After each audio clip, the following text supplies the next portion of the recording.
A lot of this depends on the risk tolerance of our customers.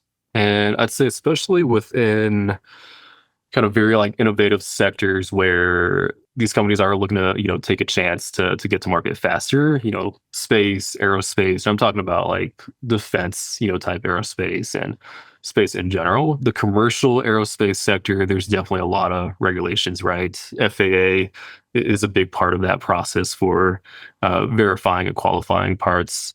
And then every sector is different as well. The medical industry, for one, has different qualifications as well. So we are working threads, and we are focused on helping inform the standards of 3D printing, advanced ceramics, and materials in our space to help inform the qualifications there. So that's one path of how we think about qualifying and getting into the market.